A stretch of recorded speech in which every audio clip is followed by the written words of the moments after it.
Hello friends. और आज बहुत दिनों बाद मैंने डेली ब्लॉग ना बना के अपनी शॉप पर ही आज का ब्लॉग है मेरा।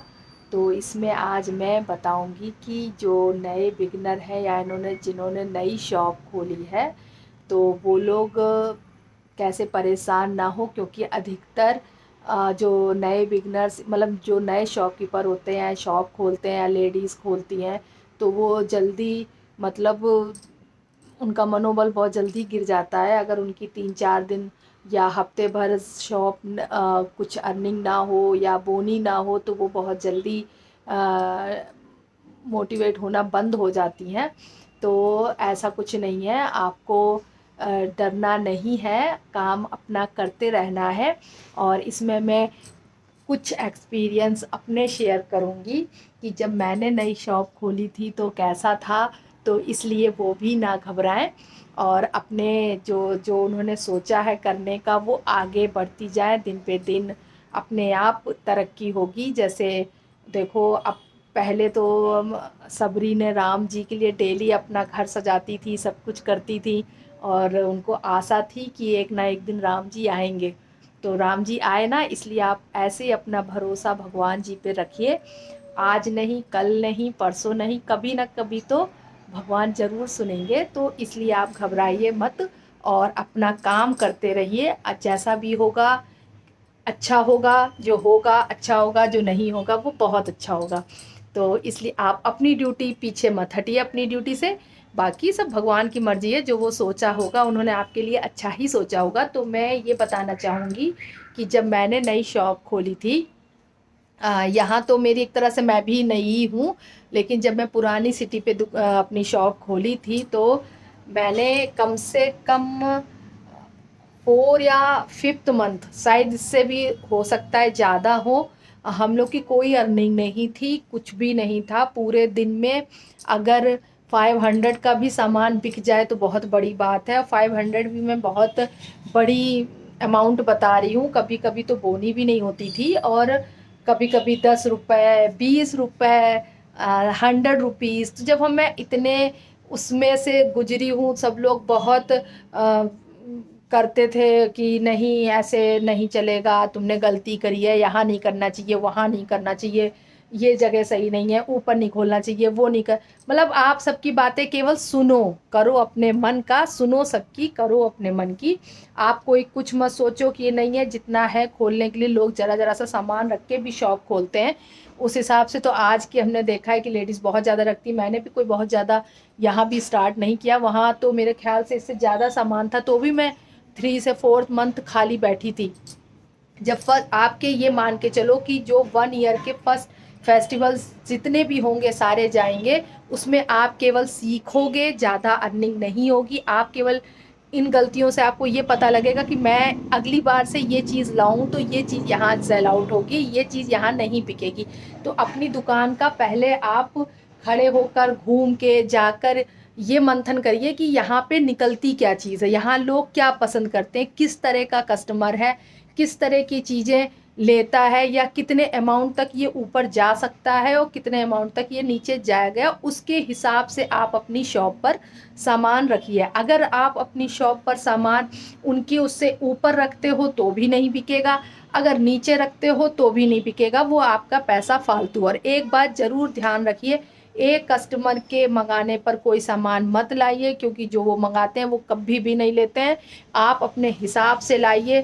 अब वो जब भी आएंगे आपके पास ये नहीं है, आपके पास ये नहीं है, अब आप ऐसा लाइए।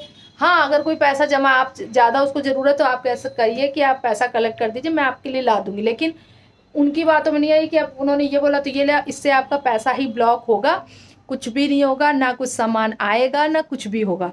तो इससे अच्छा है कि आप ये देखिए, मंथन करिए, सबके रेट उस हिसाब से रेट रखिए कि अगर आपकी गली में वो कोई चीज़ 10 की दे रहा है या 100 की दे रहा है तो आप उससे 2 या 3 10 रुपए कम रखिए। तो शुरू में आपको अपने कस्टमर बनाने हैं, ना कि बिगाड़ने हैं। अगर आप रेट ज़्यादा रखोगे तो वो सोचेंगे अरे यार नई दुकान खुली, इतने ज़्यादा हाई फाई रेट है। क्योंकि अगर आप जो कम चीज़ में रेट दोगे वो कोई नहीं बताएगा जाके कि उन्होंने यार मेरे को ये क्लचर 10 का मिलता है 8 का ही दे दिया, ये कोई नहीं बताएगा। लेकिन अगर आपने कोई चीज़ 10 की 11 में दे दी तो ये वो सब जगह बता देंगे यार 10 की मिलती है, उन्होंने 11 की दी। इसलिए हमेशा थोड़े से रेट कम करिए। बाकी जितनी ब्रांडेड चीज़ें हैं उसमें तो ज़्यादा मार्जिन होता ही नहीं है, वो तो हर शॉप पर ही एमआरपी पे ही मिलती हैं, तो उसका हम लोग कुछ नहीं कर सकते हैं। तो इस चीज़ का भी ध्यान रखिए।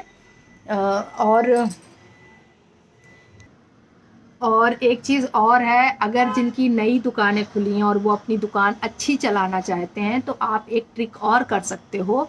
आप पूरी गली और उसमें मंथन करिए कि जो चीज़ वहाँ पे नहीं हो और उसकी रिक्वायरमेंट हो थोड़ी बहुत भी, तो वो आप अपनी शॉप पर रखिए। तो जैसे मान लीजिए कि कोई अगर उसमें चीज़ नहीं है ये वाली कि रेंट पे ड्रेस वाला या सिलाई का या कोई भी ऐसी चीज़ जो जल्दी कोई नहीं रखता है, अक्सर वो सोचते हैं कि इसका नहीं बवाल पालना, इसमें बहुत झमेला है, तो आप वो रखिए। वो रखने से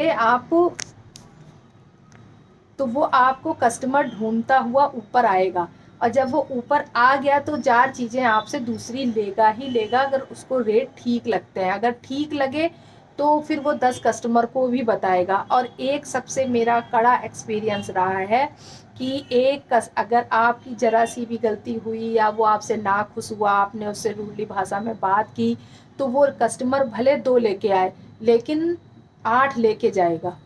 और आदमी नेगेटिव चीज़ें जल्दी मानते हैं, पॉजिटिव चीज़ें कम मानते हैं। अगर उसने आपकी बुराई कर दी तो लोग मान जाएंगे, अगर आपने अच्छाई करी तो लोग सोचेंगे देखेंगे हम जाके वो पता करेंगे, तो वो कोई जल्दी नहीं मानता है। इसलिए आपको कभी भी किसी से उसमें गुस्सा होके, चाहे आपको कितना भी उनके ऊपर गुस्सा आ रहा हो, आपको बात नहीं करनी है। कुछ कुछ कस्टमर होते हैं बहुत गुस्सा दिलाते हैं, ये लेना वेना उनको कुछ भी नहीं होता, विंडो शॉपिंग करते रहेंगे। लेकिन आप जैसे न्यूट्रल रहते हो, ठीक है उनका काम है वो कर रहे हैं, मेरा काम है हम कर रहे हैं, तो उस पर आपको गुस्सा नहीं होना है। और इसी तरह आपको प्यार से बोलना, और धीरे धीरे आपको अपने कस्टमर बनाने, कभी कभी बीच में फ्री आइटम चलाने हैं, या आपको कुछ डिस्काउंटेड प्राइस में कपड़े निकालने हैं, या आप एक के साथ एक फ्री दे सकते हो। मतलब एक के साथ मतलब ऐसा कुछ फ्री मत दे दो कि आपका लॉस हो जाए, इतना दो कि हाँ अगर बहुत ज़्यादा प्रॉफिट ना हो तो लॉस भी ना हो, तो उससे आपके भी कस्टमर बनेंगे। और बीच बीच में नई नई स्कीमें निकालते रहिए अच्छी अच्छी, जिससे वो आपकी तरफ रहें, आप अपने मैसेजेस डालते रहिए। और इस धीरे धीरे लोग आपको जब जानने लगेंगे तो आपकी दुकान कहीं भी होगी वो आपको ढूंढते हुए आएंगे। आप किसी की बातों में कभी बिल्कुल मत आइए कि वो आपके ऊपर है दुकान, आपकी गली में है, आपकी कहीं पे, ऐसा कुछ नहीं है। आपकी चीज़ अच्छी होगी, रेट अच्छे होंगे, कस्टमर आपको गली कूचे में भी ढूंढ के आ जाएगा। नहीं अच्छी होगी, आपकी मेन रोड पे भी होगी, वो भी आप दुकान इग्नोर मार देगा। हम लोग भी तो यही करते हैं, हम लोग शॉप पे जाते हैं, अक्सर बाहर की मेन रोड की दुकानें छोड़ के अंदर गलियों में जाते हैं कि यार वो 4 रुपये सस्ती दे देगा, तो वही वही भी करते हैं। इसलिए कभी निराश मत होइए, मेरी आज नहीं चली, परसों नहीं चली, कल नहीं चली, तो आगे भी नहीं चलेगी, चलेगी। अगर आप मेहनत करते हो तो मेहनत कभी भी खराब नहीं जाती है। आप करोगे, आज नहीं कल नहीं परसों आपको सफलता ज़रूर मिलेगी। गलत चीज़ों को इग्नोर मारो, अच्छी चीज़ों को लो। 8 लोग होते हैं, 3 दूसरा बोलते हैं, 2 दूसरा बोलते हैं, उसमें एक आध ऐसे भी होते हैं जो बहुत अच्छा बोलते हैं, तो आप उनकी बातों को मानो, ना कि नेगेटिव चीज़ों को अपने जीवन में लाओ, जो कि मेरा मानना है। और जब नेक्स्ट ईयर आएगा, 6 मंथ आपके मान के चलो कि आपको अपनी जेब से ही लगाना है, और कोशिश ये करो कि चलो इतना आ जाए कि कम से कम जेब से भी ना लगे, हो जाए तो वो भी चल जाता है। एक आधा आइटम ज़रूर ऐसा रखो जो किसी के पास ना हो, ये तो गांठ बांध लो, तभी आप कस्टमर को अपनी तरफ अट्रैक्ट कर सकते हो। और तीसरी बात ये है कि बीच बीच में स्कीम ज़रूर चलाओ, उससे कस्टमर आपकी ओर खींचेंगे। जैसे आप कुर्ती सेल आउट कर रहे हो तो आप उसके साथ एक ईयर रिंग्स फ्री दे सकते हो, तो उससे क्या होता है, होती छोटी चीज़ें लेकिन लेडीज़ को सब्जी के साथ धनिया पसंद आती है फ्री में, चाहे आप हो चाहे हम हो, इसलिए उनको कुछ ना कुछ अगर फ्री आइटम दोगे तो वो ज़रूर आपके पास आएंगे। चौथा ये है कि आप अपना व्यवहार उनके प्रति बहुत अच्छा रखो, उससे भी वो अट्रैक्ट होंगे। और 5वां चीज़ ये है कि आप अपने जो रेट हैं वो बहुत रीज़नेबल लगाइए, ज़्यादा चार्जेस मत लीजिए स्टार्टिंग में, जितना हो सके कम में ही करिए, भले ज़्यादा प्रॉफिट ना हो, लेकिन लॉस भी मत करिए, लेकिन उससे भी कस्टमर आपका बनेगा। तो आज मैंने आपको 4 से 5 चीज़ें बताई जो आपको ज़रूरी है, और आपको बिल्कुल डिसपॉइंटेड नहीं होना है, और आपको अपना काम करते रहना है और आगे बढ़ते रहना है, किसी की बातों में नहीं आना है। और ज़रूर शॉप किसी की भी हो, लेडीज़ कोई भी निराश मत हो, अच्छी चलेगी। अपना काम अच्छा रखिए, अपना व्यवहार अच्छा रखिए, अपने आप आपके पास सब कोई आएगा। तो यही आज मेरा थोड़ा एक्सपीरियंस जो मैंने आपके साथ शेयर किया। मैं भी उस चीज़ से सब गुजरी हूँ और कभी कभी गुजरती भी हूँ। ऐसा नहीं है कि मेरी हमेशा ही दुकान बहुत अच्छी चलती, कभी कभी गड़बड़ भी चलती, कभी कभी नहीं भी चलती है, ऐसा कुछ नहीं है। लेकिन आप ऐसा नहीं, कुछ काम एक ऐसा रखो कि ये नहीं तो ये सही, तो ऐसा कुछ रखोगे तो कभी कोई दिक्कत नहीं आएगी। और आपको अगर मेरा ब्लॉग अच्छा लगा हो तो please like share and subscribe ज़रूर करिए, और कुछ भी कमी हो तो भी बताइए कमेंट करके, और कुछ भी अच्छा लगा हो तो भी बताइए। और इसी के साथ मैं मिलती हूँ आपको अपने नेक्स्ट ब्लॉग में। तब तक के लिए बाय बाय।